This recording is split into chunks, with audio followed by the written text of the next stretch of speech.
Pourquoi c'est important de vous assurer, même quand vous gagnez moins que l'autre, même quand vous ne travaillez pas, peu importe. Moi, je vois trop souvent en assurance de prêt immobilier le fait qu'on n'assure pas la personne qui ne travaille pas et qui est pourtant co-emprunteur, qui apparaît bien sur l'offre de prêt, qui est bien tout ce qu'on veut, qui va récupérer la maison par moitié, par exemple, si c'est signé chez le notaire, etc.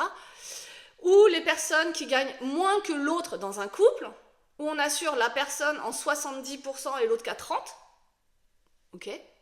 Pourquoi est-ce qu'il y en a un qui est assuré à 100% quand l'autre est assuré à 20%? Bref, moi je suis désolée, il s'agit de vous, individuellement, s'il y a un arrêt maladie, s'il y a une invalidité, ou pire, d'accord? Donc quand bien même on se dit, oui, mais c'est pas grave, moi j'ai les moyens pour nous deux. Donc moi je suis assurée à 100%, on n'a pas besoin d'assurer l'autre personne parce que de toute façon, soit elle travaille pas, soit elle gagne moins. Ok, mais cette personne-là, elle ne vous aide pas? Elle ne fait rien? Elle ne s'occupe pas de la maison, par exemple, elle ne s'occupe pas des enfants, elle ne s'occupe pas de faire les courses, elle ne s'occupe pas de vous, par exemple, aussi. Ça peut être le cas, hein, je suis désolée, encore une fois. Celle qui gagne moins, est-ce qu'elle n'a pas un travail quand même? Est-ce qu'elle ne se lève pas quand même tôt le matin et rentre tard le soir? Et peut-être qu'elle travaille même de nuit? Honnêtement, en fait, pourquoi vous ne vous assurez pas tous simplement en 100%? Déjà, en plus, la plupart des cas, ça ne coûte pas plus cher à partir du moment où vous sortez de la banque. Et les banquiers, là, sincèrement, je sais qu'il y en a qui me suivent. Pourquoi vous n'assurez pas en 100% chacun? Encore une fois, je suis désolée, mais pourquoi vous ne le faites pas? C'est pas compliqué.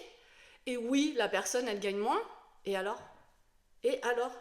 Sincèrement, si la personne, elle fait quand même 35 heures par semaine, et que le soir, elle s'occupe d'emmener les enfants au sport, et que le week-end, vous allez tous les deux en course, et que vous avez des animaux domestiques à sortir, et puis...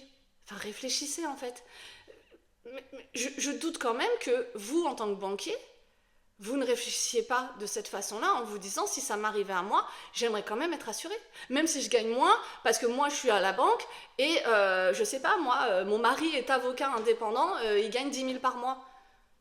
Pourquoi vous ne voudriez pas, vous, être assuré à 100%? Expliquez-moi, en fait, je comprends pas. Donc j'en vois trop, en fait, des dossiers comme ça. Le 70% pour celui qui gagne plus, le 30% pour celui qui gagne moins, on assure 100% la personne qui travaille, on n'assure pas du tout l'autre personne, mais pourtant les deux apparaissent bien sur l'offre de prêt. Je comprends pas. Donc, tous ceux d'entre vous, là, qui ne sont pas assurés, ou pas bien assurés en termes de pourcentage, appelez-moi, on va changer vos contrats, parce que c'est plus possible, en fait. Les gens oublient que d'être malade, c'est pas une sinécure, en fait. C'est pas des vacances. Quand on est malade, on peut être alité, on peut avoir des invalidités, on peut avoir plein de choses.